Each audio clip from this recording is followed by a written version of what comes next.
Hello, everyone, and welcome to the first session of the Awaken series.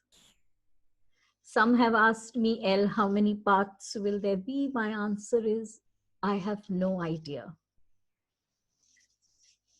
My cosmic overlord, JadeFire, has asked me to start this series.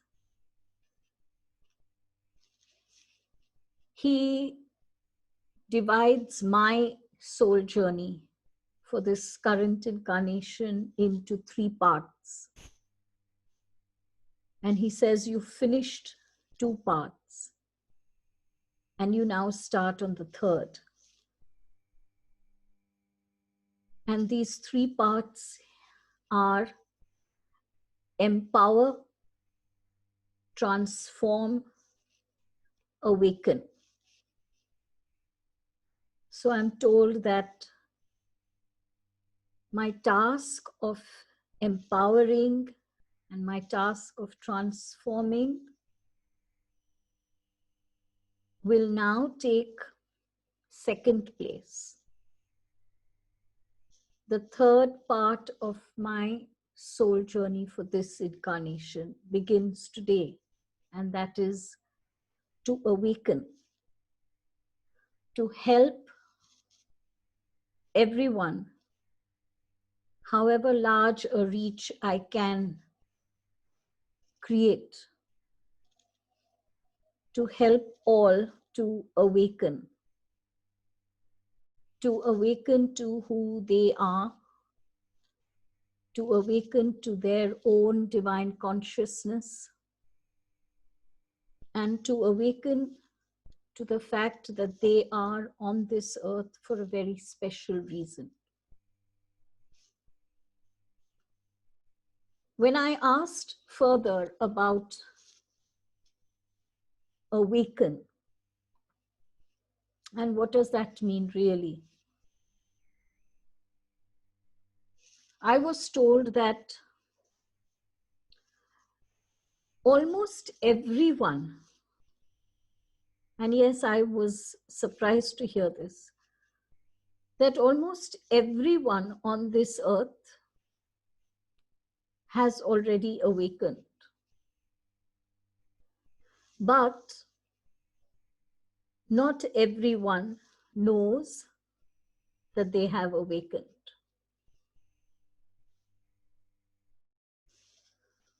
So they strive to learn, they read books, they attend webinars like this one, they meditate, they chant, but somehow there is that constant slipping back into thought patterns and emotions and reactions.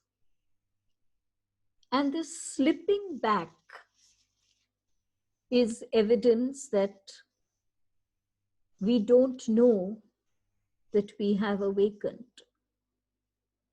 As a human race, we have already awakened.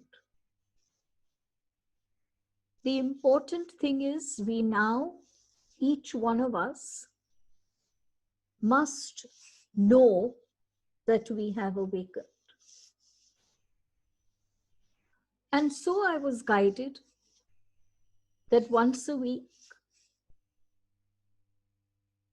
I shall be directed by JadeFire about a certain subject, a subject that keeps us in ignorance of our awakening. So that through that subject, through that awareness for that week, we shall be able to further the consciousness of our awakening. I was intrigued when he said, no one needs to do anything to awaken. Their higher soul energies do that. The higher soul energies do that by transmitting into our brains, into our hearts, into our organs, into our physical bodies, the required frequencies and vibrations that we need to awaken. That has already been done. And interestingly, I was told that that has already been done since 2014.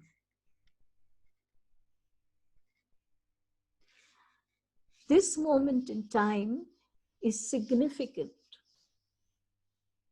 because the more of us who know that we are already awakened as a human race, the quicker shall be this knowing for everyone in the human race.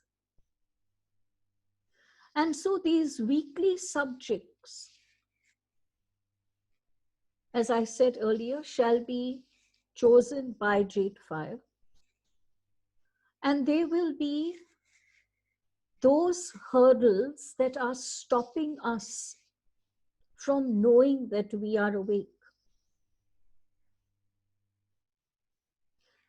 And when we don't know that we are awake,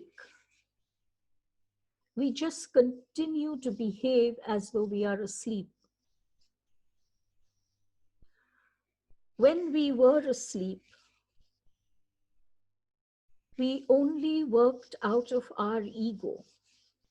Well, we worked out of our ego over 90% of the time. When we are awakened, and when we know that we are awakened, we shall appreciate the ego as a vehicle of spirit. But we shall never allow the ego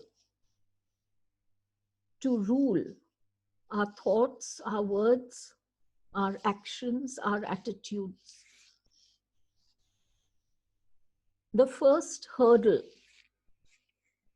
to this knowingness of awakening has been chosen by JadeFire as the scarcity mindset.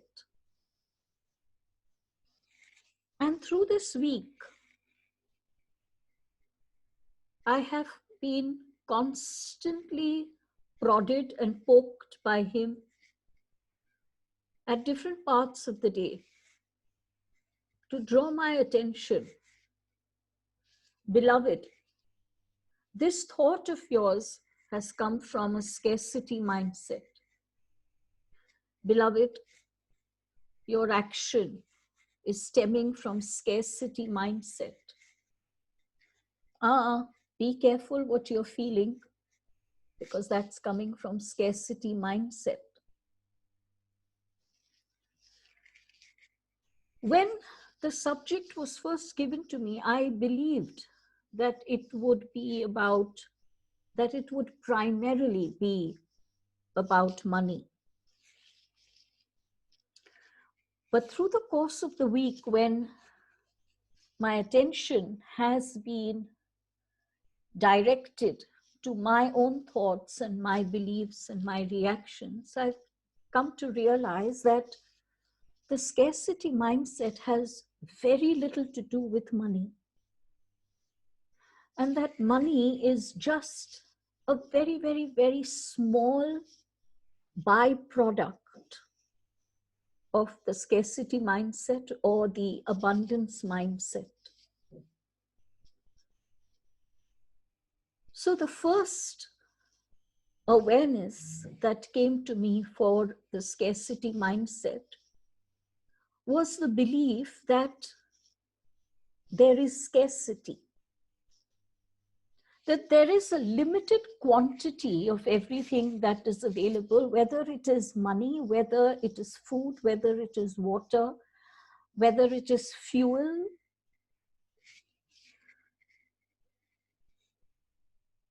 We tend to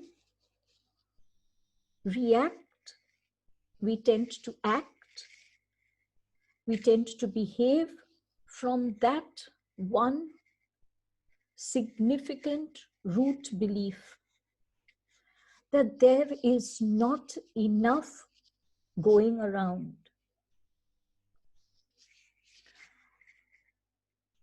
And then he drew my awareness that we also believe that there is not enough love going around, that there is not enough kindness going around, that there is not enough compassion or empathy going around. And he drew my awareness to the fact that we believe that there is not enough goodness going around. And as soon as my awareness went to these aspects of the scarcity mindset, I realized, of course, that is why the world is what it is today. We do not believe that there is enough goodness in this world. We do not believe that there is enough goodness to go around for everyone. We do not believe that there is enough happiness. We do not believe that there is enough good health. We do not believe that there is enough understanding and tolerance and peace. And what we believe is what we are co-creating.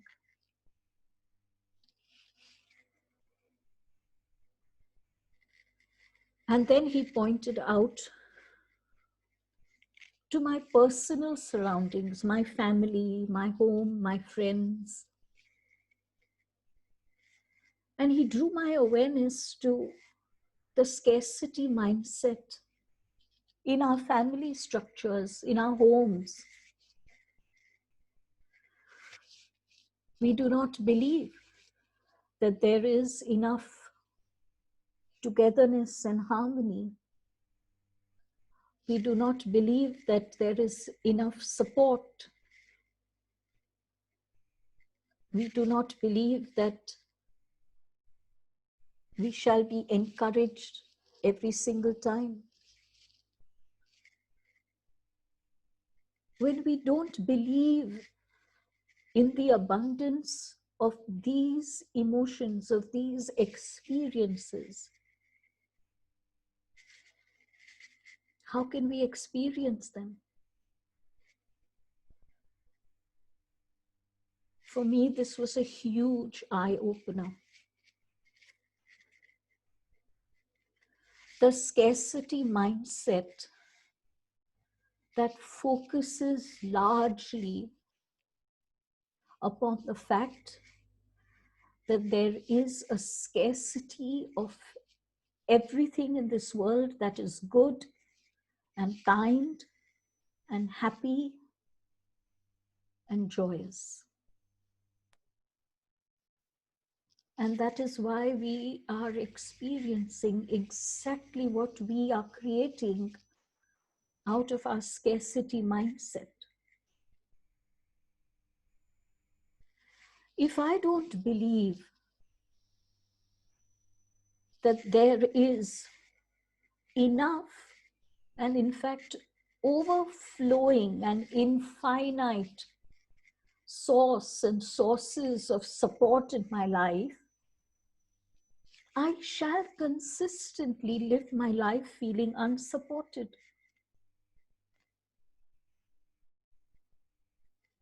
And unknown to us, this scarcity mindset has infiltrated every single aspect of our lives. It has gone way beyond just money. It has become the way we live. It has become the way we think. It has become the way we behave. It has become the way we interact with the world. When I don't believe that there is enough love for me, then my love and my relationships of love become possessive, become clingy, become needy. when I don't believe that there is abundance of happiness and fulfillment, then every single time that I venture forth to attempting to manifest and fulfill my dreams and my goals and my desires, I put up huge barriers in my way because I just don't believe that there is enough happiness for me. In fact, what I might believe is that if someone else is happier than I am, it's because that someone else is taking away something that belongs to me. Let's be honest with ourselves. How many times have we thought about a very, very rich person, someone we are aware has not cars, but jet planes, someone who has huge high rises in different parts of the world, someone who has large mega companies. And we hear and we read about their so-called misdeeds and their corrupt business practices. And we ask ourselves, what has he or she done to deserve this plenty? When I am struggling to pay off my mortgage on my home, or I am struggling to educate my children.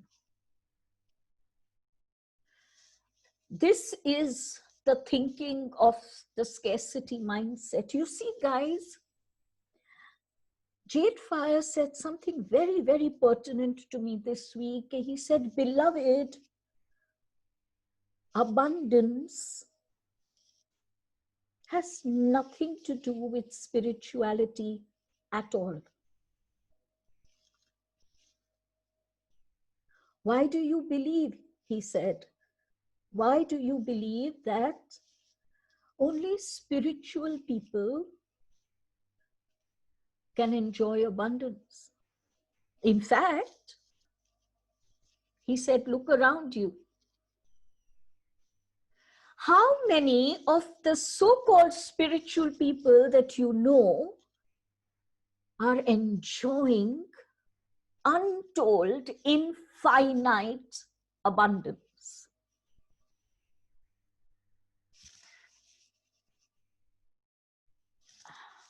I was taken aback. Abundance has nothing to do with spirituality? And he said, no.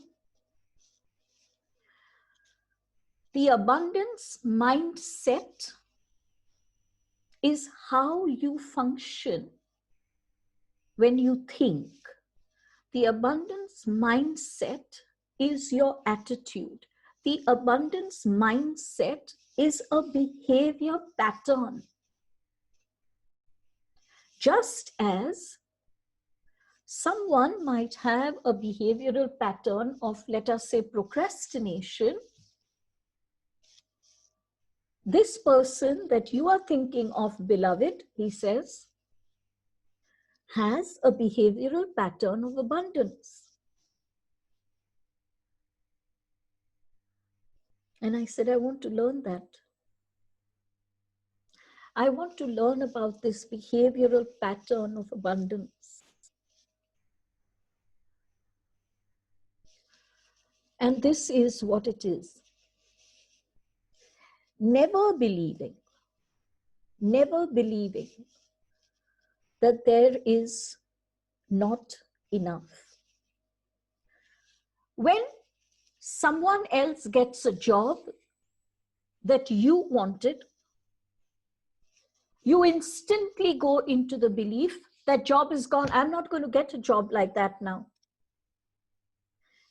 When a boyfriend or a girlfriend leaves you and moves on to someone else, there is that instant belief, I'm not going to get this kind of a relationship now. We believe that if we lose what we have today, or if a certain dream that we are pursuing is lost, we are not going to get a second chance. An abundance mindset looks at the lost opportunity, and the first thing the abundance mindset does is to study that opportunity to know, why did I lose this opportunity? Why? Why did this relationship fail? Why did I not get this job?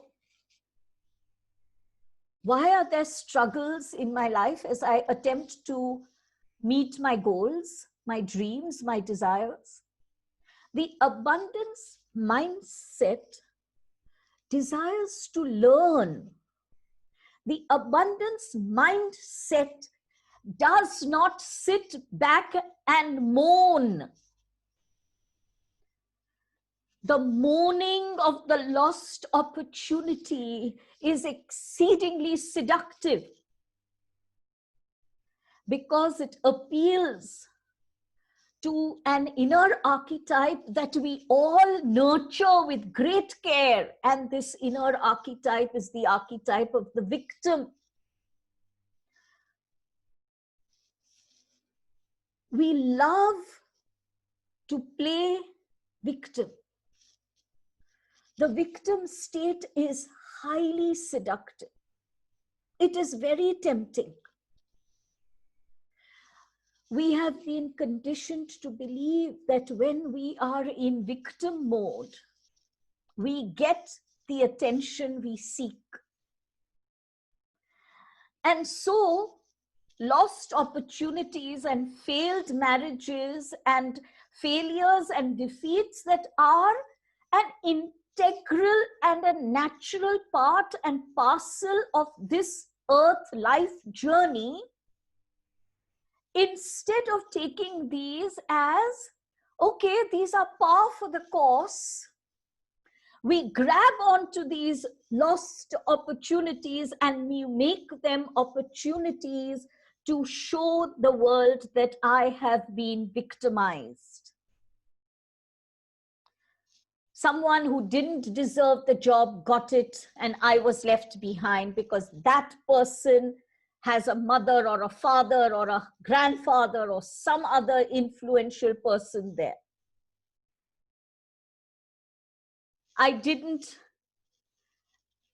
This relationship failed because I was cheated upon. I didn't get my goals because there were hurdles in my path that someone else put up for me. The victim game that we play strengthens the scarcity mindset and takes us further and further and further into the game of blame. In the game of blame, there is one inviolable rule. In the game of blame, you cannot feel gratitude. That is a rule. If you have to play the game of blame very successfully, you cannot be grateful. Because where there is gratitude, there cannot be blame. So let's talk of the abundance mindset more. We've already discussed that the abundance mindset takes every opportunity in order to learn something. I wish to repeat this again. Something that JadeFire said, which has just changed my awareness of abundance. And he says, abundance has nothing to do with spirituality. The person may have not an iota of spiritual awareness. That person may be living entirely from the ego state. That person may be dishonest, that person may be corrupt, but the person has an abundance mindset. That person does not believe that there is not enough. That person believes deep in their very gut, their person believes that there is far more than enough. And I can have anything that I desire. This is a statement I have heard a lot of people make. What does this person think? He can have anything he desires. Yes, he does think that. She does think that. They do believe I can have anything I desire. Now, don't confuse I can have anything I desire with the way they go on to get what they desire. Someone might choose a way that you deem wrong and corrupt. Another might choose a way that you affirm is right and truthful. The way they go about meeting their goals does not come from the abundance mindset. The way they go about getting their goals is not part of the abundance mindset. The way they go about getting their goals, the way they go about attaining and fulfilling their dreams comes from a completely different area of character and conditioning. Mindset and the abundance mindset is only about your thoughts and your beliefs of, is there enough or is there scarcity? That is it. That is it. So that person whom you condemn as corrupt and dishonest may be all of these. And yes, in your perspective, may not at all be spiritual. And that's what makes you wonder why the universe is blessing him with all this abundance. But the universe is not blessing him with anything. The universe is only answering his vibration. The universe is only answering his vibration. When I think that nothing is in scarcity, when I think that there is more than enough for everyone and leftovers, then my vibrations change. My thoughts and my beliefs affect and influence my vibrations. Now, this is where the problem lies. You and I cannot see our vibrations, so we don't know what we are emitting. I mean, wouldn't it be simple if suddenly we could see black smoke coming out of us or some gray wisp coming out of us? We would catch ourselves and say, hey, why is that black? Why is that gray? But we can't. We can't see our vibrations. And so we don't know what our vibrations are. But the universe has really been very kind with humanity. And because we have a vision that does not see beyond the material, the universe gives us enough of the material around us to become aware of our vibrations. And what is this material around us? When I look around me and I see struggle, and I see jealousy, and I see defeat, and I see burden, and I see fatigue, and I see depression, then I know that my vibrations are supporting what I am seeing. Then I know that my vibrations are supporting what I am experiencing. Do you remember those old, large radios that our grandparents had? I remember them distinctly, large, bulky ones. And you had knobs which you had to turn in order to tune into, let us say, Radio Germany or BBC or the Indian radio stations. And wherever we turn the knob and we find that radio station that we wanted, that's where we would halt our search. You and I could not see those radio waves.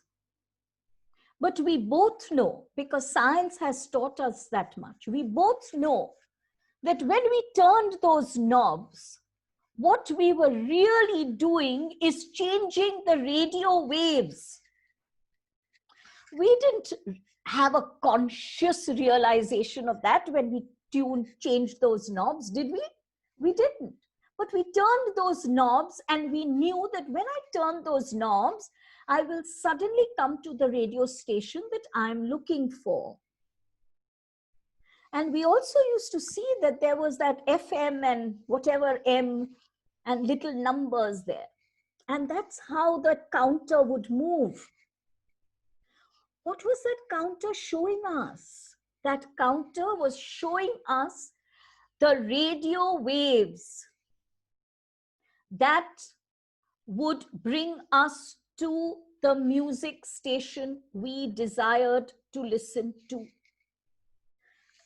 We don't have a knob that we turn, but we do turn something. We can turn our thoughts. We can turn our beliefs. And that's not easy to do, because our thoughts and our beliefs are very deeply ingrained. Do you know how to make that easier? In this one instance, instead of going from inside out, I suggest you go from outside in. What is easy for you and I to see? It is very easy. We may deny it, but it is very easy. Is our own behavior. We do hear our words. We do hear the tone of voice. We do know our actions. We know when we are harming ourselves and we know when we are harming others. There is no turning away from that truth. We know. Let us try to change that which we know, the behavior. Constantly pay attention to your behavior. Remember, when you turn the knob of your behavior, the radio waves, the vibrations of your thoughts and beliefs have to change accordingly. There is no other way. When I turn that knob on the radio waves cannot say, hey, you can do what you want. You can turn that knob, but I'm not changing. No. And so when I turn that knob on my behavior, I don't even have to try to change my thoughts and my beliefs. They happen automatically. Now, this is a blessing. This is the boon that you and I receive. When I change my behavior, and it is something that I can see so clearly, the universe does the rest. And when my behavior pattern consistently changes, consistently, the vibrations of my thoughts and my beliefs change forever. And then something wonderful happens. The struggle disappears.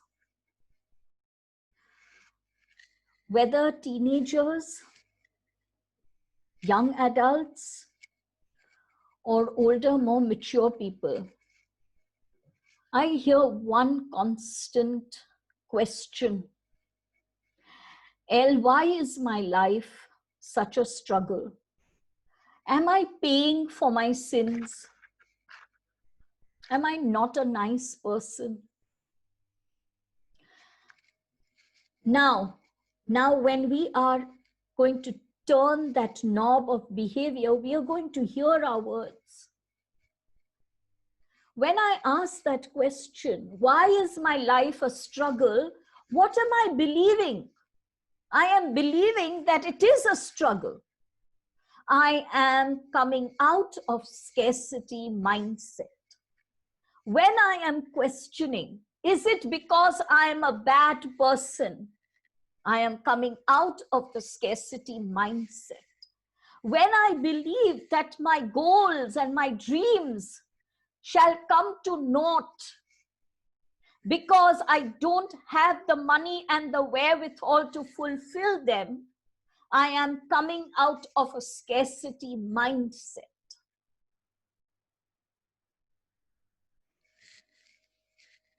Money, let's come to that. Money is the result. Money is neither the cause nor the reason. You are not poor because you don't have money. You don't have money because you are poor.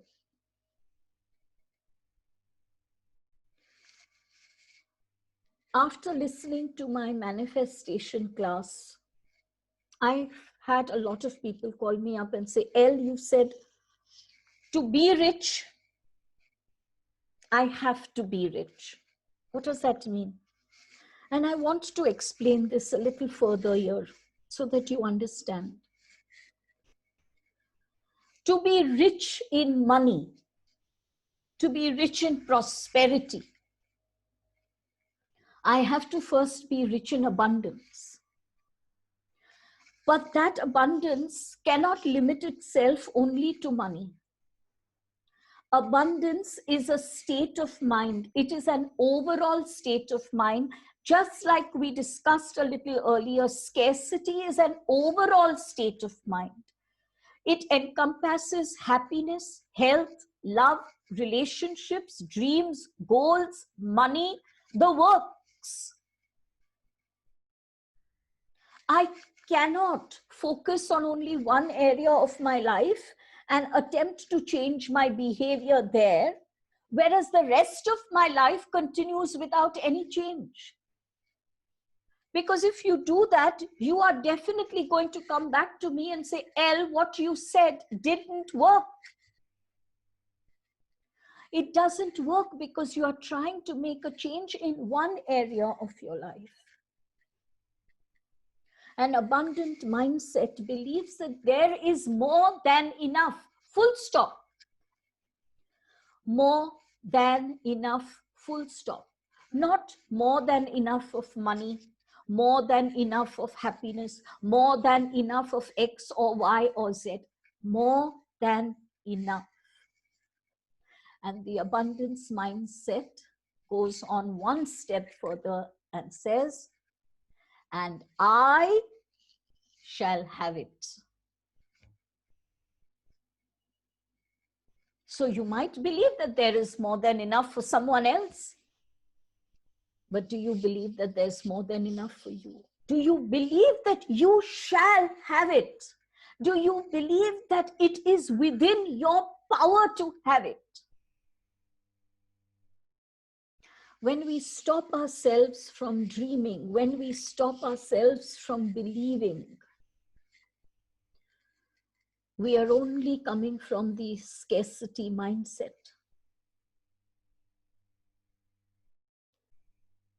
When we believe that work is a burden, that our responsibilities are a chore,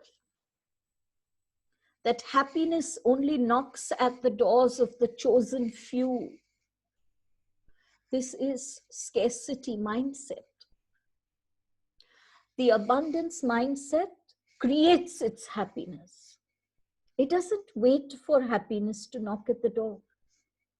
It creates happiness.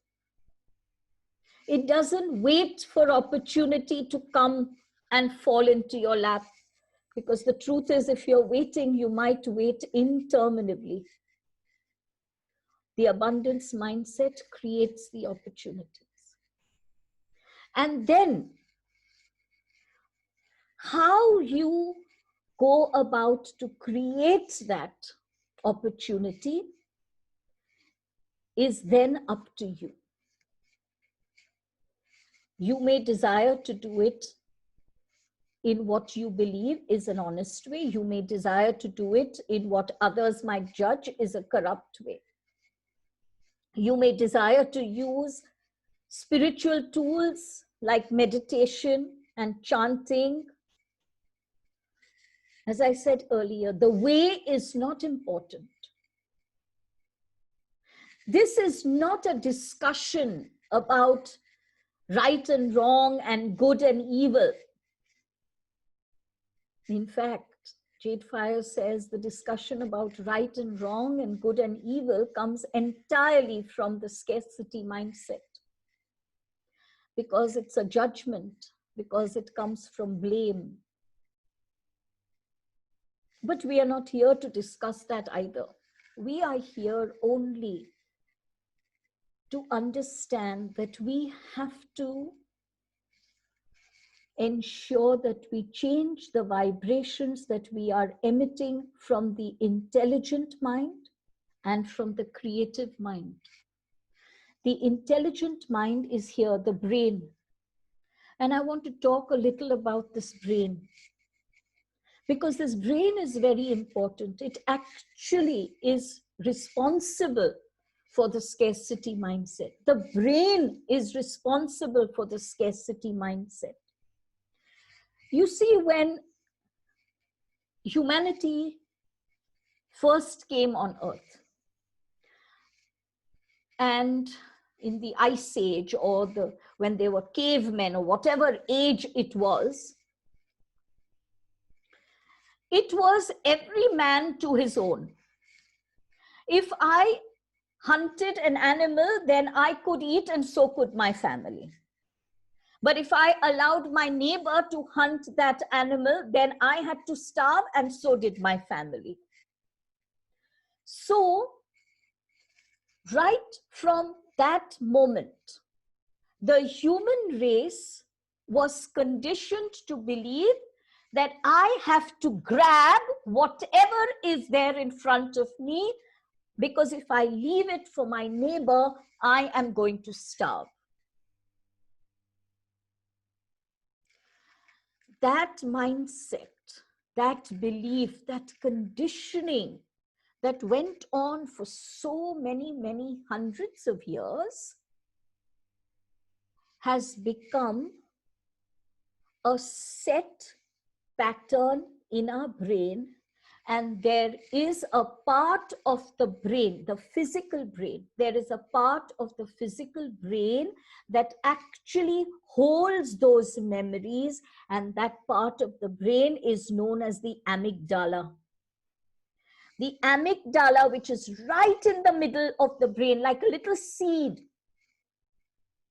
it's an actual physical part, holds all our memories, holds all the memories of the human race, not only you. And one of our strongest memories, one of our deepest memories is, if I don't hunt that animal that is in front of me, if I don't pull up the crops that are in front of me, my family will starve and my neighbor's family will be able to eat. So if I have to take care of me and mine, I have to grab it. And if there are two animals, even better. Don't share it with your neighbor. Kill both, bring one home. Tomorrow you don't have to go out to hunt.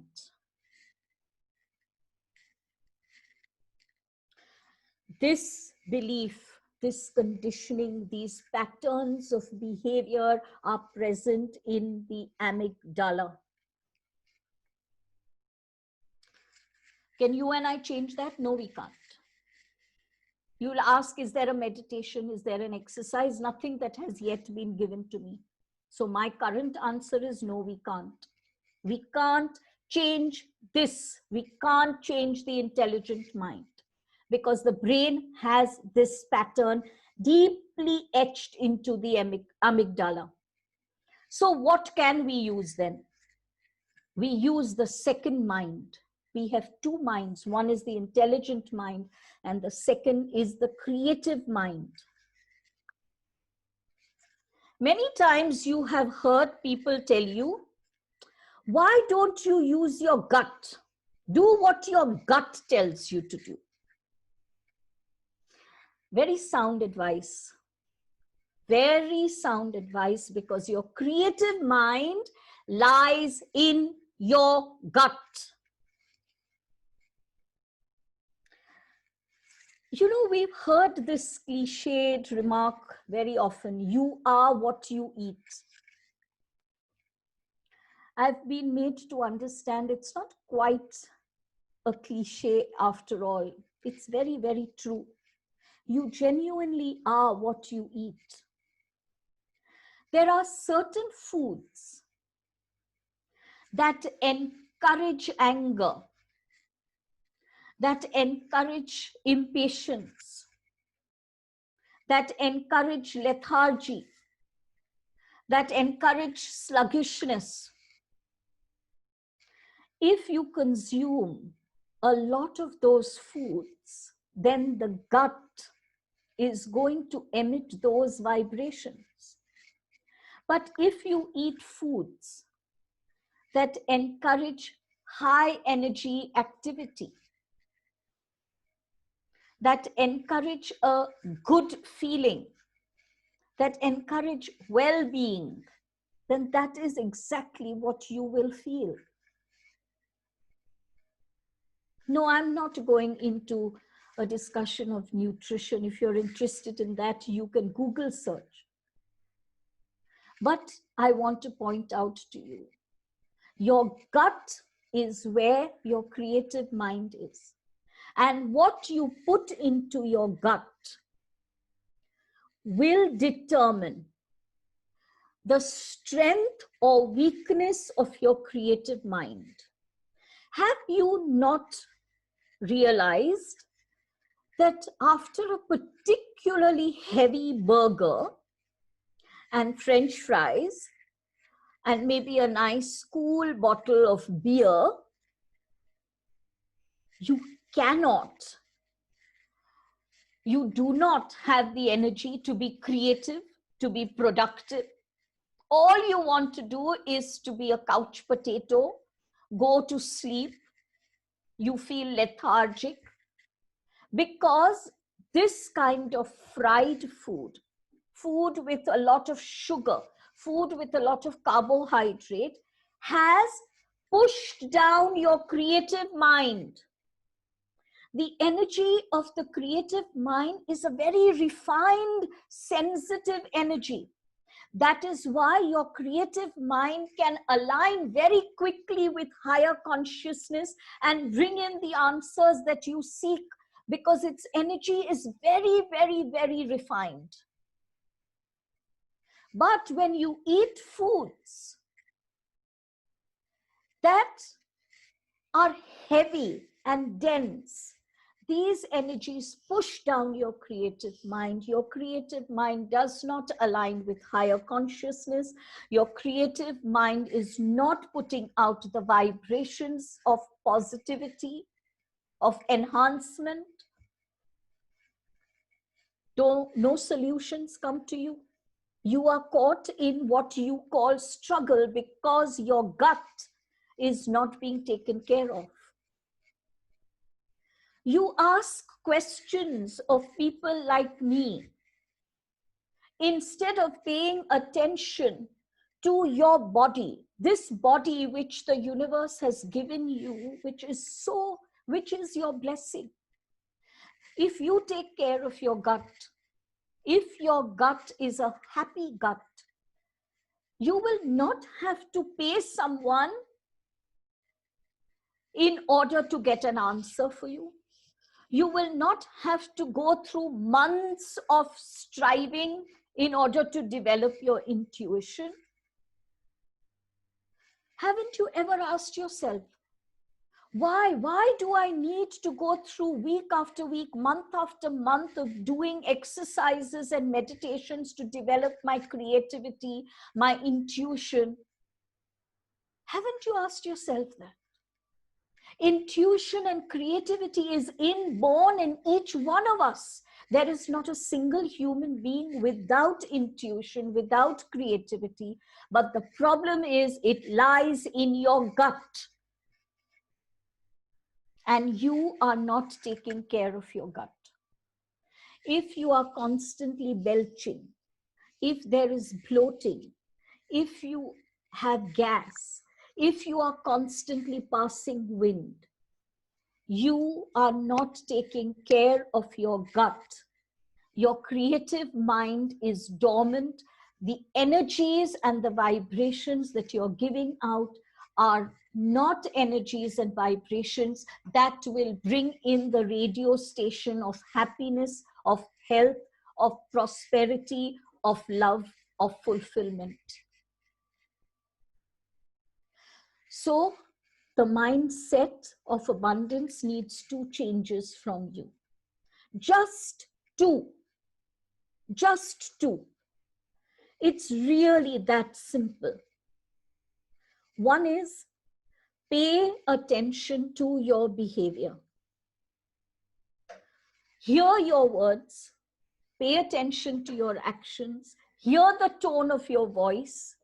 When you hear the tone of your voice, when you hear your words, when you actually know how you are behaving, you will instantly be able to realize whether your thoughts are coming out from a scarcity mindset or an abundance mindset. If they are coming out of a scarcity mindset, instantly, in that moment, change your behavior. Don't be scared to change your behavior. Sometimes people tell me, if I change, won't people start laughing at me that now you've become this holier than thou person? What do you care? Why would you care about someone else's abundance or scarcity mindset?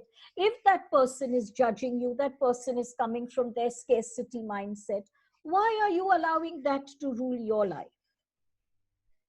Change your behavior as soon as you realize, not the next day, not even the next hour.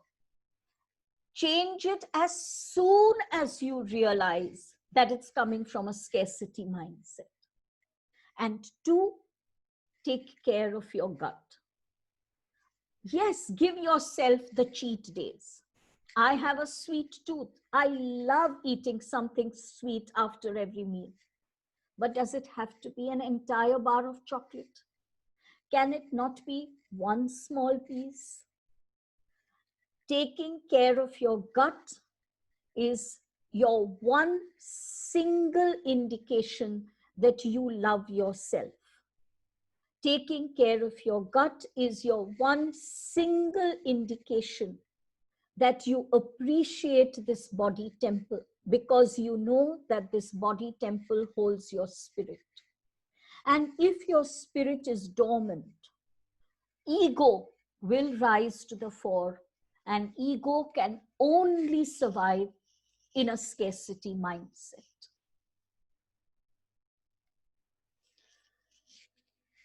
There is one more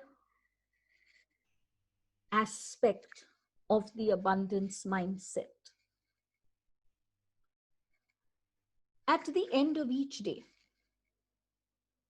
and at the beginning of the next day, a small 10 minutes gratitude exercise. At the end of each day, while you're lying in bed, go through your day from morning to night. Do not focus upon any of the sad moments, angry moments, bitter moments. Don't focus on those. Let those go while you lie in bed. Don't even bring them into your memory space.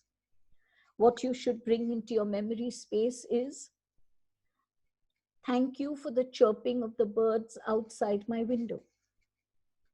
Thank you for the beautiful potted plant that gave me this lovely flower today. Thank you for the gift I received today. Thank you for the phone call from a friend who just rang up to say, hey, are you okay? All these small things that are so important in our lives, which pass us by without us being grateful for them. At night, before you go to sleep, a 10-minute exercise, I am grateful for. The next morning, before you start your busy day, I am grateful for the dreams I fulfilled today. No need to state what you wish to do. Just, I am grateful for the dreams I fulfilled today. 10 minutes of that. In a day of 24 hours, if we can just give 20 minutes to this, you will be absolutely amazed how the doors of the universe have opened for you. But don't get into a scarcity mindset and believe that someone else has opened those doors for you, not even God. The abundance mindset knows that you have opened the doors for yourself because you are the God self, you are the God self, you are the God self. Wishing you complete elimination of the scarcity mindset. Embrace the abundance mindset. Abundance is yours. You deserve it. Why do you deserve it? Because you are a spirit being having a human experience. Love you all.